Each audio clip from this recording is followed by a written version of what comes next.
Welcome back, my friends, to a Ragnarok Vloggentary. That's right, it's Ragnarok Vloggentary now. We're going to ride Peter Pan's flight at the Magic Kingdom in Walt Disney World.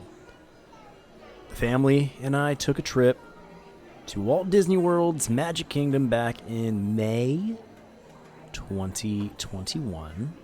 Sweet little Mavi's first time. And these two monkeys have been countless times at this point.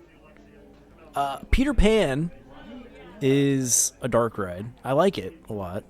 I love the storybook dark rides.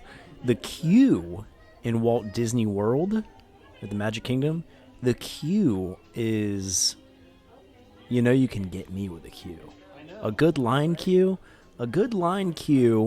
is like the equivalent of a classic cartoon starting with a song. You know what I mean? It just speaks to my soul in a way where it doesn't matter how the ride is, because that line queue was just tops. Disneyland's Peter Pan's flight does not have as an exciting of a line queue. So props to Magic Kingdom on that one. There's a spot in here where you kind of move and there's a light casting your shadow on the wall, and your shadow has the same kind of like slightly independent animation, giving it that Peter Pan, like a sentient shadow vibe. Wow, I've never described it as a sentient shadow, but you know what? I can't think of any better way to describe what happens with Peter Pan losing his shadow. His shadow is independently sentient, and will wreak havoc if not held at bay. These are nice. I like those. It went from like Peter Pan artwork to being in the Darling's house. Oh, I guess we were outside the house at part of it, because you were looking in the window and you saw the parents half silhouetted behind the curtain. Remember that? That was not too long ago. Oh, now we're looking outside. That's the first time I really noticed that. So here's the nursery then. Nana. Oh, did Nana get a portrait too? Of course she did. Why wouldn't she? Yeah, kids' room. And what we will see coming up, I mean, there's lots of little knickknacks. There you go. Lots of little knickknacks and fun things to look and explore, or look through and explore. I mean, maybe you're not really doing that much exploring because you're not like sifting through things. Does that mean you're not exploring? I don't know. I'm thinking about this too hard.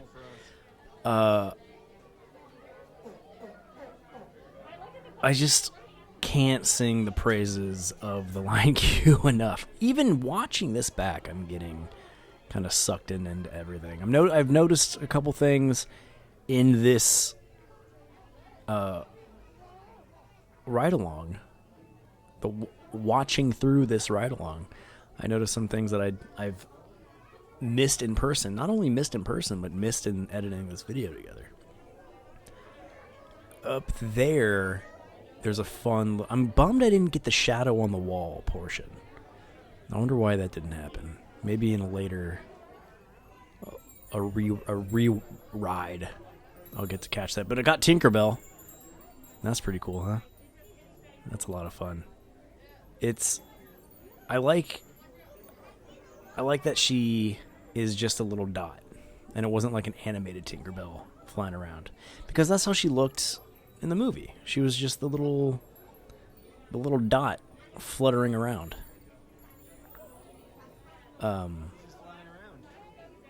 Outstanding. Little pieces of magic like that. You really can win me over with a good line cue. And honestly, this is going to be highly, highly controversial, what I'm about to say. Because I know that this is a beloved ride by many. it's not my absolute favorite. There's other storybook dark rides that I'd rather go on if I had to pick between two. And that goes for both parks, honestly. Peter Pan's Flight is a fun ride, do not get me wrong. But there are other ones that I feel like are more fun. You know?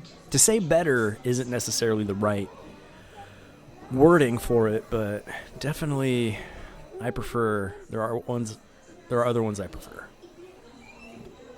I don't know, does that make me sound less like too critical? Here we go. I do like how it gives you the sensation of, you know, flying up to Neverland, going over the city. And yeah, I will most definitely give it that. It's one of the more uniquely executed storybook dark rides.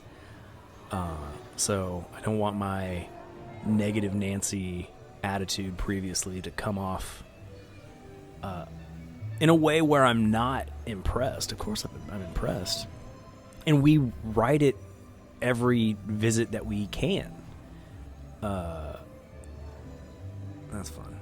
Second star to the right. Straight on till morning. And then here we are. We've arrived in Neverland.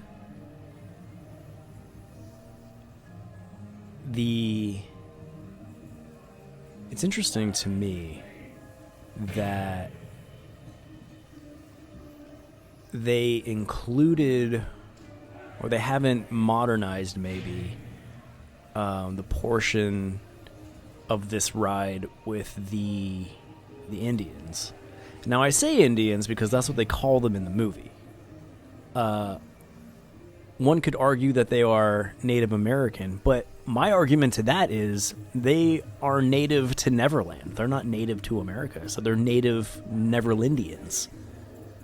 You can hear more about that on my watch-along podcast for Disney's Peter Pan and the corresponding retrospective podcast where we learn everything we didn't know we wanted to know about Peter Pan. I'm also going to do a retrospective podcast for this ride. Not a lot of, like, animation. You know what I mean? Maybe this just needs a refurb. And they can do some of those, like, projection face animated features like they do on Seven Dwarfs Mine Train and a couple of other rides like Mickey and Minnie's Runaway Railway. So I do think Peter Pan's Flight is due for a makeover. I kind of feel like when you're flying through, it's a lot of it. I mean, all rides are set pieces, but those feel like very, very. I don't know. It feels like a set. Just I don't know how else to describe it, but hey, that was Peter Pan's Flight from Walt Disney World's Magic Kingdom. Thanks for watching. Thanks for riding with me.